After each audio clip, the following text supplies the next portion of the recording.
ये हमारा बड़ा रेगुलर होता है कि रिव्यू करते रहते हैं।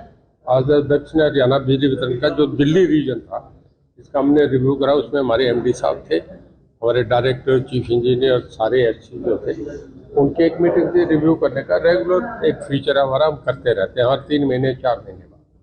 सर, कांग्रेस ने आज से एक अभियान की शुरुआत की है, हर घर कांग्रेस घर घर कांग्रेस, इस तरह देखते हैं।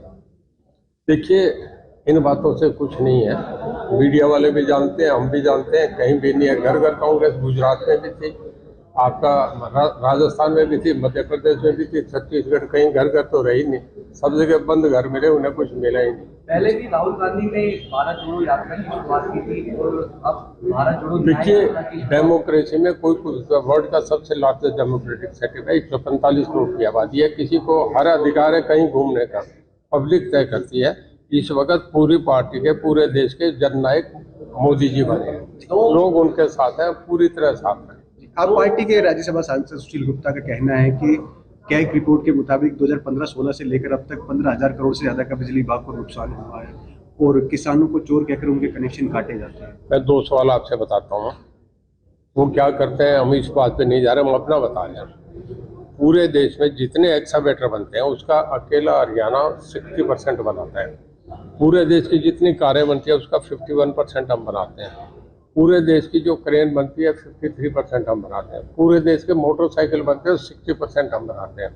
फरीदाबाद, गुड़गांव, मानेसर, पलवल, ये हमारा सबसे बड़ा इंडस्ट्रियल हब बन गया है।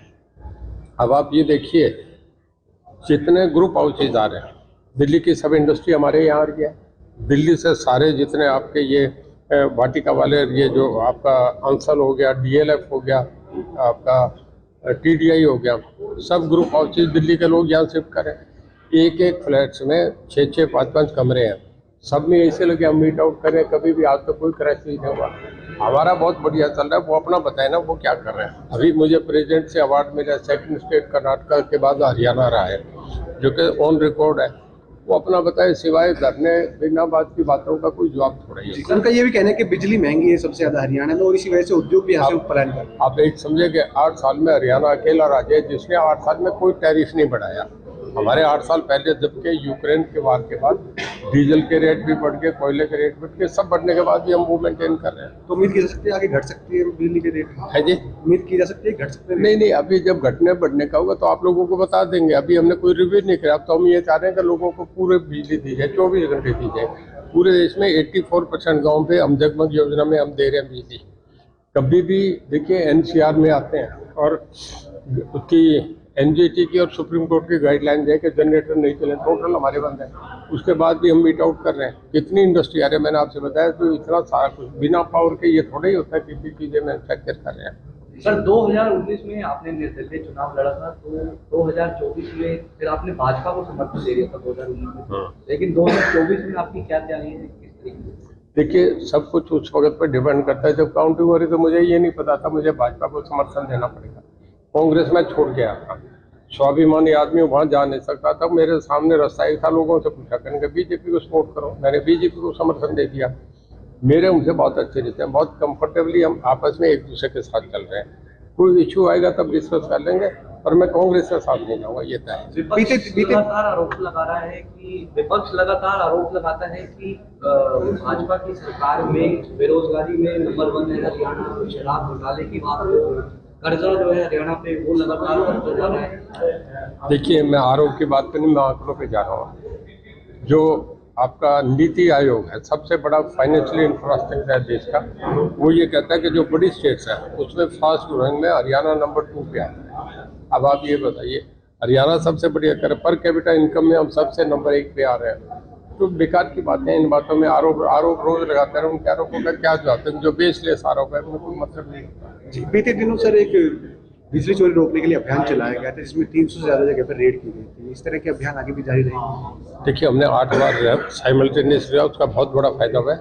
हमारा जो लाइन लॉस था वो पहले 17.31 था, इस वक्त हमारा आप ये समझिए AT&C जो है वो हमारा 9, 9.5 के करीब आ जाएगा, जो मार्च में हमारा आएगा उसमें।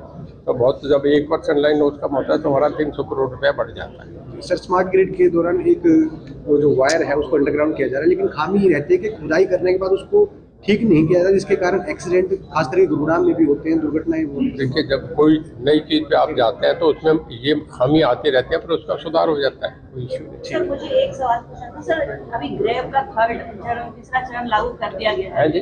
ग्रेव का तीन एक बार फिर लागू कर दिया गया है सर। और क्या हो रहा है कि बिजली मतलब कई जगह डीजल पे चल रही है, एक बिजली कटी हुई है, एक सोसाइटी की वो डीजल पे ही चल रही है, तो कैसे उनका काम कैसे होगा कहाँ चल रही है? सर? बिजली चल रही है। एटनी वहाँ पे बिजली कट रही हमारी है सर। सुनिए, बिजली हमारी नहीं मैक्सिमम कंजम्पशन जो थी वो 12,500 मेगावाट थी, आज तो हम 9,000 पे आ रहे हैं। हमसे पावर की कोई दिक्कत नहीं नहीं नहीं है। सर, किसी सोसाइटी में अगर डीजल से चल रहा है तो वो कैसे वो मैनेज करेंगे? देखिए, वो जब कोई इश्यू सामने आएगा तब देख लेंगे, कोई भी एक आएगा। है सर, एटीएस टैप सोसाइटी है, वहाँ पे पिछले 19 दिनों से तो हमारे जो डीजल ऑफिसर हैं, पे कंसर्न ऑफिसर, उनसे आप मिल ले जाके, वो बता देंगे आपको। मुझे इसकी जानकारी नहीं है, मैं आपसे सर सेक्टर 104 112 में ज़ारा आवास सोसाइटी है, जिसमें कोई विवाद चल रहा है आपस में बिल्डर्स का, जिसमें पूर्व मंत्री सुखबीर कटारिया का भी नाम है। और उस वजह से ज़ारा आवास सुखबीर कटारिया का नाम भी है, उनमें उनका विवाद बिल्डर से चल रहा है और इस वजह से सप्लाई काट दी गई है। वो पॉलिटिकल आदमी है, मुझे जब तक किसी चीज़ की जानकारी नहीं होगी उस पर मैं कमेंट नहीं करना। ठीक है।